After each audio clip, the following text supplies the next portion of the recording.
Canal Rastros do Medo. História: O Riso da Morte. Uma lenda carioca. Nossa história começa em meados dos anos 80, num Rio de Janeiro efervescente. O cenário é a vibrante Lapa, um bairro conhecido por sua boemia, seus arcos imponentes e, na época, por uma atmosfera que mesclava o glamour com o submundo. Ali, entre bares esfumaçados e acordes de samba, o boato de um riso macabro que surgia nas noites mais escuras prenunciando desgraça. No coração da Lapa, em um sobrado antigo e imponente, morava a família Silva. Dona Lúcia, uma mulher de fé inabalável e voz suave, tentava manter a ordem em meio ao caos adolescente de seus 2 filhos. Pedro, o mais velho, um jovem impetuoso com paixão por fotografia, e Ana Clara, a caçula, uma menina doce e sensível, com uma curiosidade insaciável sobre as histórias que a cidade sussurrava. O patriarca, seu Francisco, um alfaiate respeitado, sempre minimizava as lendas urbanas, atribuindo-as à imaginação fértil dos vizinhos. Mas o riso era diferente. Não era um riso de alegria ou de escárnio, era um som que parecia vir de lugar nenhum e de todos os lugares ao mesmo tempo, um eco estridente e gélido que perfurava a alma. Dizia-se que quem o ouvia, logo em seguida, era tomado por um pressentimento de morte iminente. E o pior, aqueles que ignoravam o aviso eram encontrados dias depois, com um sorriso congelado no rosto. Um sorriso que não era deles. Pedro, com sua câmera Pentax K1000, adorava se aventurar pelas ruas da Lapa, capturando a essência da cidade. Em preto e branco, ele zombava das histórias da vizinhança. Considerava a superstição de gente velha. No entanto, uma noite, enquanto voltava para casa depois de uma sessão de fotos na escadaria Celaron, o impensável aconteceu. Era uma noite de sexta-feira, daquelas em que o ar pesado de verão antecede uma tempestade. A Lapa pulsava com a vida noturna. Mas Pedro decidiu pegar um atalho por uma travessa pouco iluminada, que dava nos fundos do circo voador. O cheiro de cerveja e suor misturava-se ao odor da maresia que subia da Baía de Guanabara. De repente, um som. Não era o samba que ecoava dos bares, nem o burburinho dos transeuntes. Era um riso agudo prolongado que parecia vir do mais profundo abismo. Ele parou, o coração martelando no peito. O riso não era humano, era algo distorcido ou profano. Parecia vir de todas as direções, envolvendo numa mortalha sonora. Ele sentiu um calafrio percorrer sua espinha, e os pelos de seus braços se eriçaram. O ar tornou-se denso, pesado, quase irrespirável. Pedro tentou se convencer de que era apenas um bêbado, um desajustado qualquer, mas a sensação de pavor era palpável. Ele apertou a câmera contra o peito, como se o objeto pudesse protegê-lo do algo invisível, mas terrivelmente presente. O riso cessou tão abruptamente quanto começou, deixando um silêncio opressor em seu rastro. A escuridão da travessa pareceu se intensificar, engolindo os poucos raios de luz que vinham das ruas principais. Pedro instintivamente começou a correr. Não olhou para trás. Não queria saber o que ou quem havia produzido aquele som hediondo. Chegou em casa ofegante, pálido, a respiração irregular. Dona Lúcia, que estava na sala costurando, percebeu o estado do filho. "O que houve, meu filho?" "Parece que viu um fantasma." Pedro tentou disfarçar, mas as palavras saíram atropeladas. "Nada, mãe. Só me assustei com um gato no beco." Mas a verdade era que o riso grudou em sua mente como um parasita, ecoando em seus pensamentos. Ele não conseguia dormir. Cada sombra no quarto parecia se alongar e dançar, assumindo formas grotescas. A cada rangido da velha casa, seus nervos saltavam. Ele sentia que algo o observava, mesmo com a janela fechada. A sensação de ser alvo de uma presença invisível e malevolente era esmagadora. Pedro se virava na cama, suando frio, revivendo o som aterrorizante. O riso não era apenas um som, era uma premonição, um aviso sinistro. Nos dias que se seguiram, Pedro não era mais o mesmo. Seu humor, antes jovial e descontraído, tornou-se sombrio e irritadiço. Ele evitava sair de casa à noite e passava horas trancado em seu quarto, olhando pela janela para a Lapa lá embaixo, como se esperasse que algo surgisse das sombras. Sua paixão pela fotografia parecia ter se esvaído. A câmera, antes uma extensão de seu corpo, jazia intocada sobre a escrivaninha. Ana Clara, observadora e perspicaz, percebeu a mudança. Ela tentou se aproximar, perguntar o que o afligia, mas Pedro se fechou, criando uma barreira invisível entre eles. Dona Lúcia, preocupada com a melancolia do filho, resolveu ir à igreja de São Sebastião, no centro, para pedir orientação ao padre Marcelo, um homem de fé e sabedoria. Contou-lhe sobre o estranho comportamento de Pedro, omitindo, é claro, a parte do riso. pois não queria que o padre pensasse que ela estava inventando histórias. Padre Marcelo ouviu atentamente, aconselhou-a a rezar e a ter paciência, mas seus olhos, por um breve momento, pareceram demonstrar um lampejo de apreensão. Pedro, enquanto isso, sentia-se cada vez mais isolado. A cada pôr do sol, uma ansiedade crescente o dominava. Ele tentava ler, ouvir música, mas o riso estava sempre ali, no fundo de sua mente, como um zumbido constante. Ele começou a ter pesadelos vívidos, onde via figuras sombrias com sorrisos, macabros se aproximando dele, estendendo mãos esqueléticas. Os pesadelos eram tão reais que ele acordava suado, o coração acelerado, a garganta seca. A fronteira entre o sonho e a realidade parecia se borrar. Em um desses pesadelos, ele se viu em um beco escuro, o mesmo onde ouvira o riso. A voz, ou melhor, o som, preenchia todo o espaço, e figuras indistintas dançavam ao seu redor, suas silhuetas alongadas e distorcidas pela escuridão. Ele tentava gritar, mas nenhum som saía de sua garganta. Ana Clara, apegada ao irmão, não se conformava com a distância que se instalara entre eles. Ela começou a pesquisar sobre lendas urbanas do Rio de Janeiro na velha enciclopédia da família e em jornais antigos que seu Francisco guardava. Foi assim que ela encontrou uma matéria de um jornal do início do século XX, com uma nota de rodapé quase legível, mencionando o riso da morte e as mortes inexplicáveis que ocorreram na Lapa naquela época. A descrição das vítimas, encontradas com um sorriso cadavérico, era idêntica ao que os vizinhos sussurravam. A matéria falava de um ser ou entidade que se alimentava do desespero e do medo das pessoas, e que o riso era o seu chamado, a sua assinatura. Ela tentou mostrar a Pedro, mas ele se recusou a ver. Bobagens, Ana. Pura superstição. Eu tô bem, só preciso de um tempo. Mas a insistência dela, aliada ao seu próprio tormento interno, fez com que ele começasse a ceder, ainda que minimamente. Ele percebia a preocupação genuína da irmã.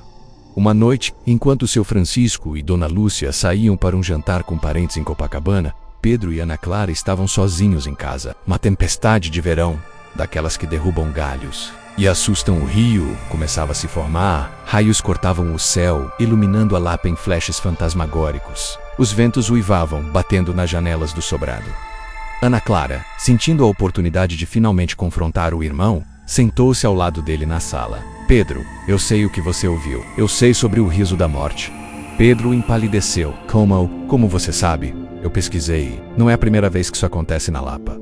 Há registros antigos. As pessoas que ouviram o riso e elas se morrerão com um sorriso. Ela pegou a matéria antiga e mostrou-lhe o papel amarelado e frágil tremendo em suas mãos. Pedro leu a reportagem, os olhos arregalados, o sangue fugindo de seu rosto. As palavras pareciam saltar da página, cada uma delas um golpe em sua negação.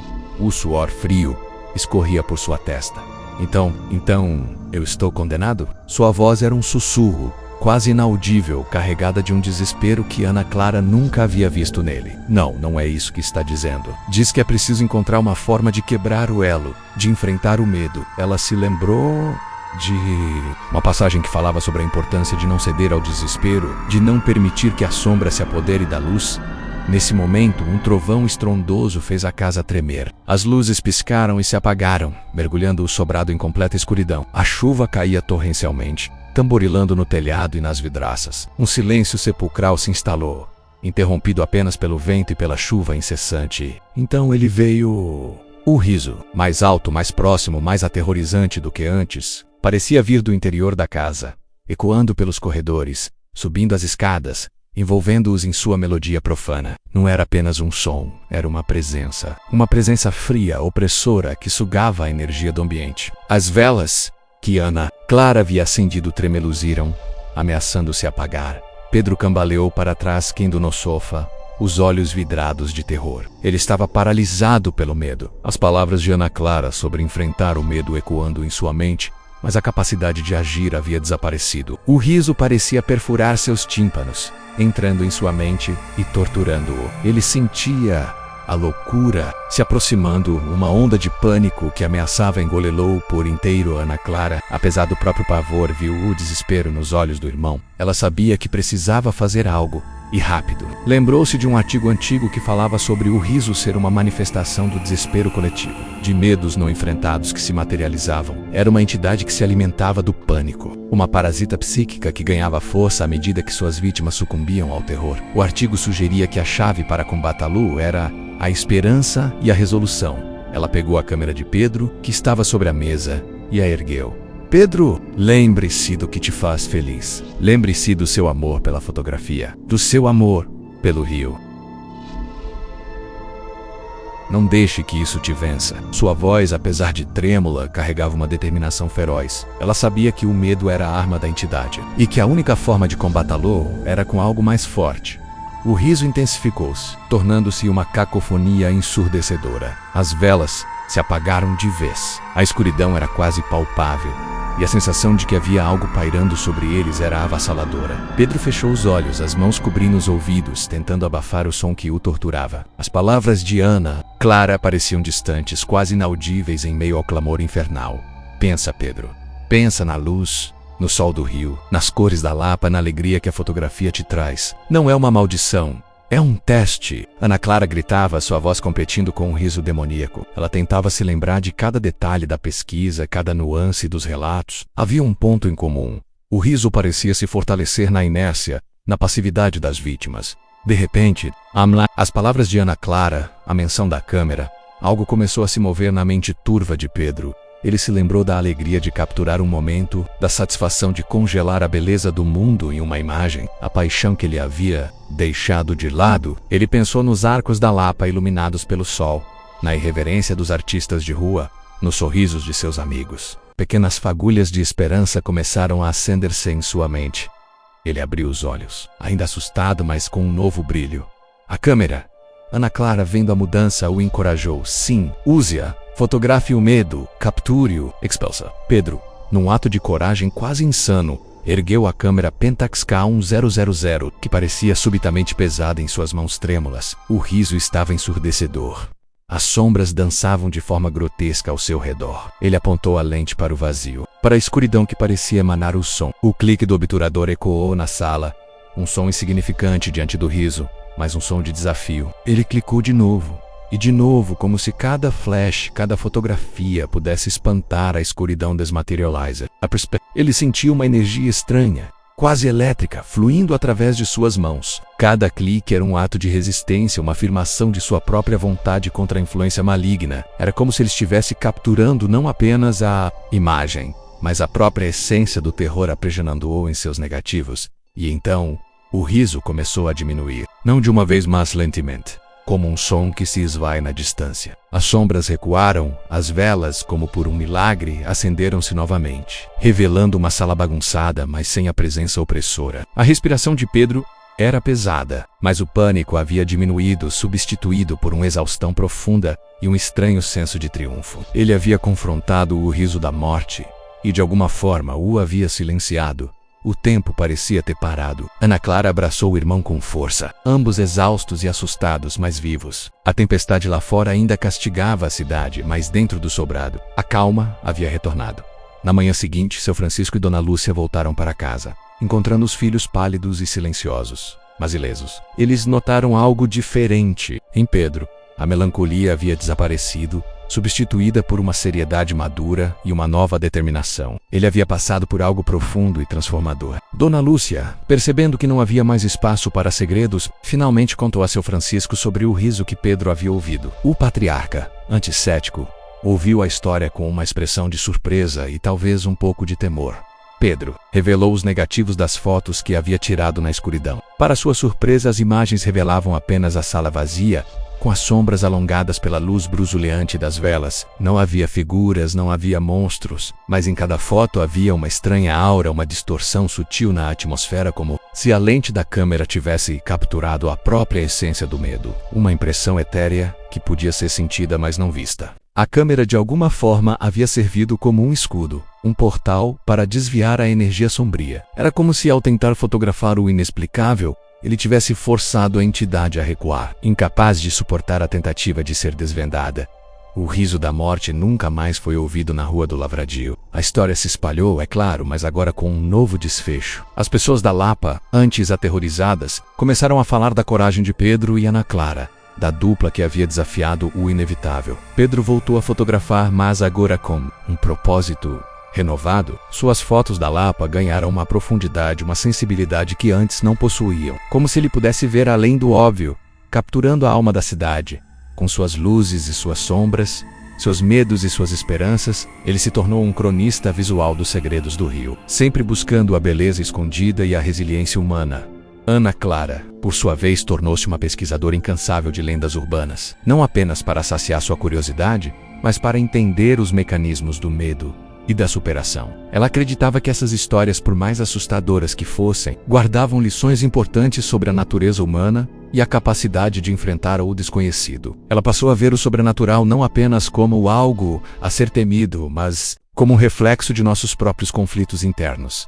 A lenda do riso da morte permaneceu, mas com uma nova camada de significado. Não era mais apenas uma história de terror, mas uma parábola sobre a importância de enfrentar seus medos, de usar suas paixões como armas contra a escuridão. O riso, agora, era um lembrete de que a verdadeira força não reside em evitar o perigo, mas em encará-lo de frente, com coragem e determinação. A lição era clara: o medo se alimenta de sua própria inércia, da paralisia que ele causa. Para vencê-lo, é preciso agir, é preciso usar a luz interior para afastar as sombras. Anos se passaram. Pedro se tornou um fotógrafo renomado, com exposições que celebravam a alma do rio, revelando as camadas ocultas de sua beleza e complexidade. Suas fotos eram carregadas de emoção, e quem as via sentia uma conexão profunda com a cidade. Ele nunca mais ouviu o riso, mas a lembrança daquela noite permaneceu como um divisor de águas em sua vida. A câmera, aquela velha Pentax K1000, tornou-se um amuleto, um símbolo de sua vitória sobre o medo. Ele a guardava com carinho e, ocasionalmente, a pegava para sentir seu peso familiar, lembrando-se da noite em que sua vida mudou para sempre.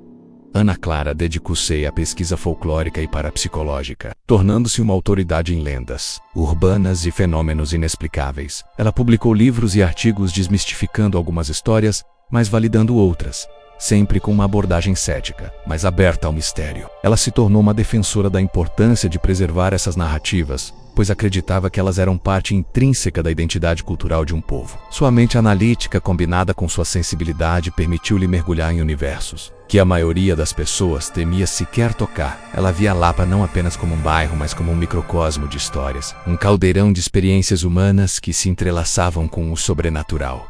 A Lapa, por sua vez, continuou a pulsar, com sua energia peculiar. Os arcos, testemunhas silenciosas de séculos de história, continuavam a abrigar amores, desamores, alegrias e tristezas. O circo voador, com sua lona imponente, seguia sendo um palco para a arte e a cultura, um ponto de encontro para almas livres. E as travessas escuras, onde o riso havia uma vez ecoado, mantinham seus segredos, mas agora com um ar diferente. Uma quietude que falava de um mal superado. A aura da cidade, embora ainda vibrante, possuía uma camada extra de profundidade para aqueles que conheciam a história do riso da morte.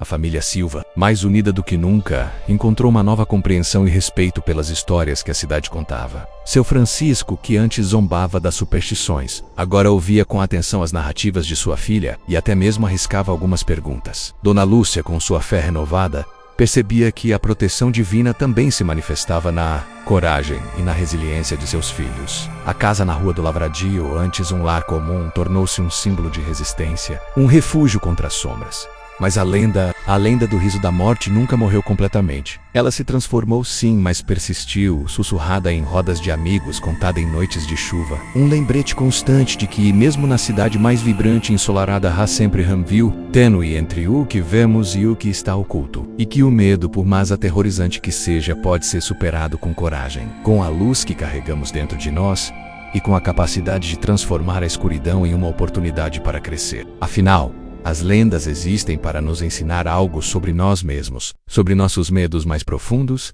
e sobre a nossa capacidade de superá-los. Elas são ecos do passado que nos guiam no presente, um lembrete de que a força humana é muito maior do que qualquer sombra que possa tentar nos assustar. A história do riso da morte não é apenas uma história de horror, é uma ode à resiliência do espírito carioca, um lembrete de que a alegria e a vida sempre encontrarão um caminho, mesmo diante das maiores adversidades, e assim, a lenda se perpetua, um mistério entrelaçado com a história do rio. Um eco que nos lembra que, por mais que a vida nos traga desafios, o riso da morte só nos alcança se permitirmos que o medo nos consuma. A força está em nós, na nossa capacidade de amar, de criar, de resistir. É no meio da escuridão que a nossa luz brilha mais intensamente, revelando não apenas a beleza, mas também a nossa inabalável capacidade de superação. A Lapa, com seus encantos e seus mistérios, continua a ser o palco para infinitas histórias. E a do riso da morte é apenas uma delas, mas uma que ressoa com uma verdade universal.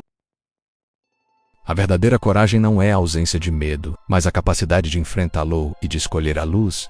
É uma verdade que se mantém viva nas ruas boêmias, nos becos históricos e nos corações dos cariocas, um lembrete eterno de que mesmo diante do desconhecido e do aterrorizante, a esperança e a determinação podem ser nossas maiores armas. A lenda do riso da morte é um testemunho da capacidade humana de transcender o pavor, de encontrar a força interior para confrontar aquilo que se esconde nas sombras. Enquanto a Lapa continuar a respirar sua mistura única de história, arte e vida, essa história continuará a ser contada não como um conto de advertência, mas como uma celebração da resiliência e do poder do espírito humano em face do sobrenatural. A cada novo dia, o Rio de Janeiro se reinventa, mas suas lendas permanecem, tecendo um tapete invisível de mistério e fascínio sob os pés daqueles que ousam caminhar por suas ruas. E o riso da morte, uma vez uma fonte de terror, agora serve como um farol de coragem, iluminando os corações daqueles que buscam entender os mistérios que a vida e a morte nos apresentam.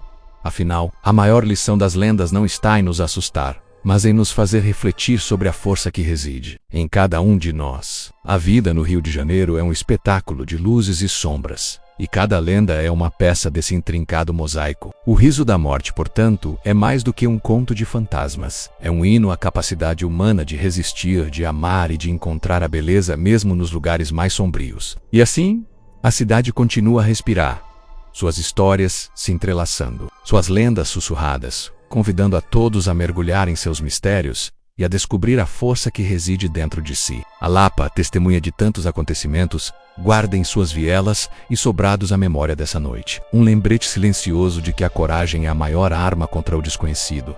Se essa história te arrepiou e te prendeu do início ao fim, deixe o seu like e se inscreva no canal Rastros do Medo para não perder nenhuma das nossas investigações paranormais. E para continuar sua jornada pelo assustador, clique no vídeo que está aparecendo na tela agora mesmo. Temos muito mais mistérios esperando por você.